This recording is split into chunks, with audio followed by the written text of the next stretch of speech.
The final evening of the Mediterranean cruise was supposed to be the epitome of luxury and carefree living.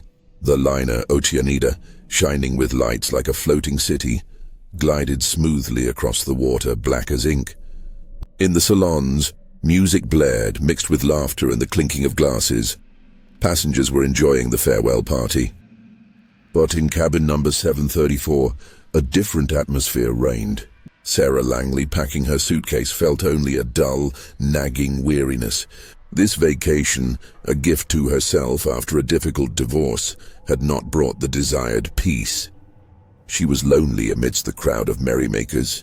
The ghost of her failed life followed her even here, in the middle of the ocean. It was in this moment of silence, accompanied by the muffled hum from the decks, that her gaze fell upon an envelope. It was white, glossy, suspiciously formal. It lay not on the bed or the table, but right on the floor, by the very door, as if someone had quietly slipped it through the crack.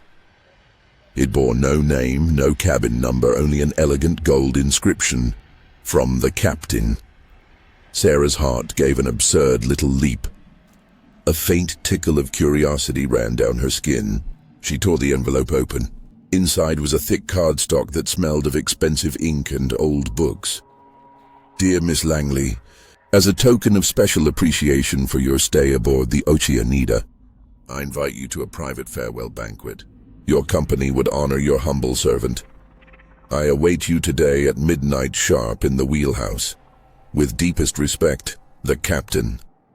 Sarah reread the text several times. Special appreciation? Private banquet? It was more than strange. She was an ordinary passenger, hadn't interacted with the crew, hadn't complained or praised. Why her? The skeptical voice of her ex-husband echoed in her head. "You always imagine something special. Sarah, it's just a formality, but something else, deep and forgotten. Whispered about the possibility of a miracle, about a once-in-a-lifetime chance to feel special." Doubts receded, giving way to flattering excitement. She set aside the suitcase and approached the mirror. Her tired face, with its faint network of wrinkles around the eyes, suddenly seemed not so ordinary. Maybe someone had noticed her constant solitude. Maybe the captain himself. The thought warmed her from within. She put on her best black dress, the only one that reminded her of her former life, and taking a last look at her reflection, stepped out into the corridor. The path to the wheelhouse was like a journey through the labyrinth of a deserted ship. The merriment remained somewhere far below in the bow. Here, on the upper service decks, a tomb-like silence prevailed, broken only by the hum of ventilation that sounded like the breathing of a sleeping steel beast. The bright lights were replaced by dim emergency lamps, casting long, dancing shadows. She didn't meet a soul. No stewards, no officers. It was strange, for even at night the bridge should have been manned. At exactly midnight she approached the massive metal door with the sign, "Wheelhouse." No unauthorized entry. The door was ajar. Gathering her courage, Sarah pushed it open. The space before her was vast and utterly empty. Not a soul. No watchman at the complex panels, no captain himself. The giant window portholes opened onto the impenetrable darkness of the ocean and a star-studded sky. The ship was sailing on autopilot, the only sign of life. In the center of the wheelhouse, under the cold light of a solitary lamp, stood a table. Set for one, a snow-white tablecloth, a crystal glass, silverware, and a chair, or rather not a chair, but a tall, crude wooden box, resembling a toolbox or a crate for large cargo. Sarah slowly moved closer, and her cheerful excitement turned into freezing bewilderment, then into the first sprouts of fear. On the plate lay a fish, a huge one, a sole or halibut, unnaturally pale, almost phosphorescent in the semi-darkness. But the most terrifying thing was its eyes. Not flat, round fish eyes, but bulging with irises, eyelids, and eyelashes. Perfectly human eyes. They looked at Sarah with a silent reproach, filled with such profound, ancient sorrow that it took her breath away. A heavy, sweetish, putrid smell emanated from the fish, mixed with the smell of sea salt and something else. metallic like blood. At that moment, a loud metallic click sounded behind her. She turned sharply. The door to the wheelhouse was locked. The massive bolt had slid shut by itself. Panic, held back until now, burst forth. Sarah rushed to the door, yanking the handle, but it wouldn't budge. She started pounding on the cold metal with her fists, screaming, but her voice was swallowed by the resonant, indifferent silence of the wheelhouse. And then the lights went out. Absolute, all-consuming darkness. So thick you could touch it? Sarah froze, pressing her back against the door, her heart pounding in her throat, denying her oxygen. She heard only the frantic beating of blood in her temples and the quiet creaking of the ship's hull. And then, from the darkness right in front of her, a voice sounded. It was low, deep, guttural, as if its owner had long forgotten how to speak human language.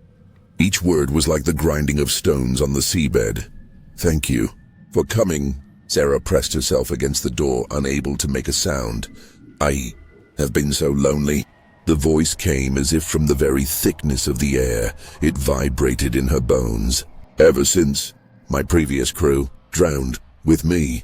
The last phrase hung in the air, filling it with a soul-chilling meaning. "Or with me." This was not the captain of the living. Before Sarah could process this, she felt a touch. Two cold, sticky, soaking wet hands slowly descended onto her shoulders. They were unnaturally long and flexible, the fingers bony and tenacious. They smelled of wet rot and ocean depths. The touch was so tangible, so real, that a paralyzing numbness seized her body. And at that very moment, the Oceanida shuddered. A deafening, slow screech of metal buckling came from deep within the hull. The deck beneath Sarah's feet began to tilt. At first barely noticeable, then stronger and stronger. The table with the disgusting fish slid sideways. The glass shattered against the metal floor. The liner was listing to port, obeying the will of its invisible master. Sarah tumbled down the slanted deck, hitting some kind of post. The cold hands did not release her shoulders, as if fused to her skin.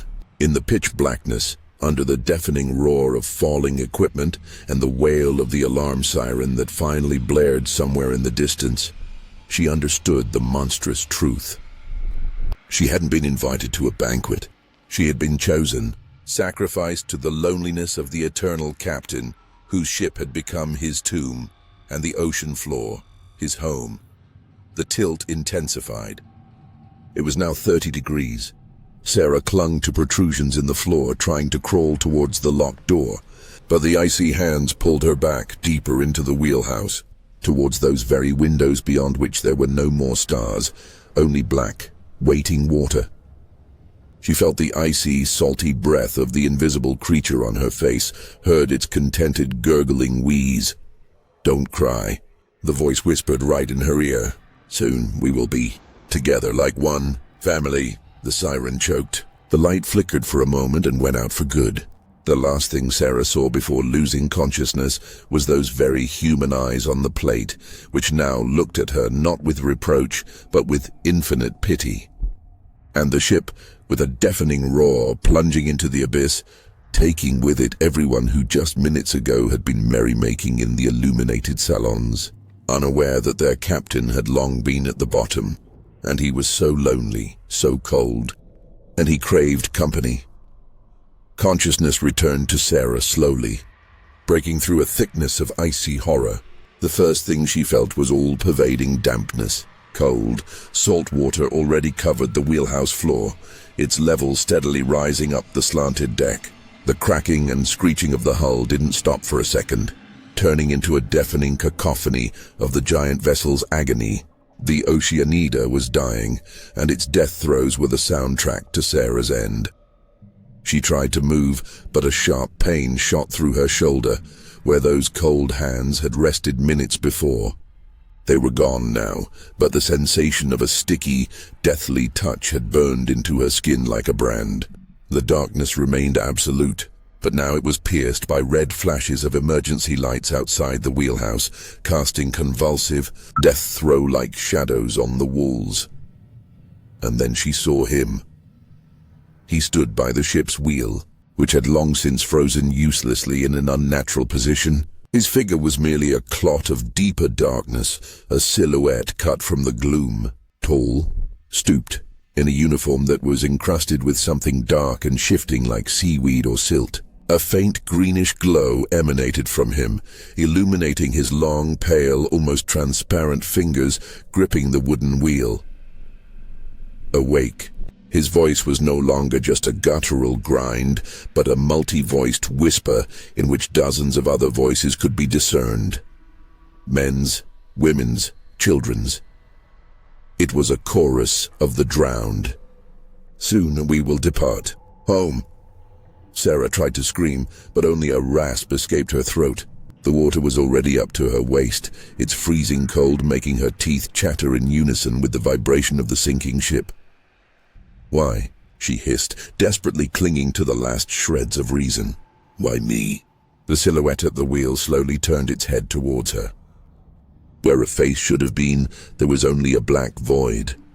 But Sarah felt a heavy, studying gaze upon her. You are alone. The voices whispered. Like me, loneliness is an anchor that drags you to the bottom. You carried it within you. We felt it. You are the perfect passenger. For the final voyage, Sarah understood. This was no accident. Her vulnerability, her pain, her wounded soul had been a beacon for this otherworldly entity. She was not a random victim, but chosen prey. The ship's tilt reached a critical 45 degrees. Water poured into the wheelhouse with renewed force, carrying away fragments of instruments, papers, that very table with the disgusting fish. Sarah, desperately clutching a handrail, saw how the human eyes in the fish's head met her gaze for an instant, and something like a farewell flickered in them, before the plate disappeared into the dark water. Suddenly, the screech of metal was replaced by a deafening roar. The Oceanida's hull could take no more. The wheelhouse shuddered and the giant window porthole cracked, turning into a web of lightning. Streams of icy water poured through the cracks. The captain's silhouette did not flinch. He spread his arms and his shadow swelled, filling the entire space. The greenish glow intensified, and now Sarah saw them, pale, bloated faces flickering in the folds of his uniform in his dark aura. The faces of his crew, his eternal company. Home, roared the multi-voiced chorus, and its echo mingled with the roar of water and the howl of death. Sarah knew this was the end. She squeezed her eyes shut, preparing for the icy embrace of the depths. But in this final moment, her fingers found something hard and sharp in her dress pocket. A lighter, the very one she used to smoke in secret from everyone on the open decks, her only little vice. The instinct to survive, stronger than fear and despair, made her hand clench around the cold metal. She flicked it. A tiny flame flared in the utter darkness, illuminating for an instant Sarah's horror-stricken face and his face. What she saw in the light of the flame would have driven anyone insane forever. The void that was his face contorted in a soundless scream. The pale faces in his aura shrieked with pain and fury. Fire, even such a small one, was an alien, hostile element in their watery realm. No, thundered the voice, but now it held not cosmic sorrow, but pure, primal rage. The fiery flash lasted less than a second, but it was enough. The ship's emergency systems, still operating in some transcendent mode, reacted to the sudden energy surge or the flash of light itself. With a hiss and a crackle, a few surviving lamps on the ceiling flickered on, blinking as if in their death throes. A sharp mechanical sound was heard, the click of an unlock. The bolt on the wheelhouse door sprang back. It was a chance. The only last one. Sarah, beside herself with terror and hope, pushed off from the handrail and threw herself towards the door, swimming and scrambling across the slanted, waterlogged floor. Behind her, an inhuman shriek of rage sounded. She felt icy fingers grab her ankle, pulling her back into the embrace of eternal darkness. With a scream that held all her pain, all her fear, all her desperate will to live, Sarah struck the hand with the lighter again. The flame touched the pale skin, A sound like red-hot metal hitting water sizzled, and the fingers loosened their grip. She yanked the door towards her and tumbled out into the corridor. The chaos outside was apocalyptic. The ship was sinking. The deck fell away beneath her feet at a 60-degree angle. The corridor had become an almost vertical slide, at the bottom of which black water churned, swallowing everything in its path. Sarah clung to anything she could, handrails, door frames, climbing upwards towards the lifeboats, which she knew were impossible to reach. She didn't remember how she got to the open deck. Wind, rain, and spray lashed her face. The Oceanida was going down by the bow, its stern already rising high into the sky. Panic reigned everywhere, but it was already fading. Screams were drowned by the roar of the ocean. Sarah saw one of the last lifeboats, overcrowded with people struggling to pull away from the sinking giant. She was alone, on the doomed ship, and then she saw him again.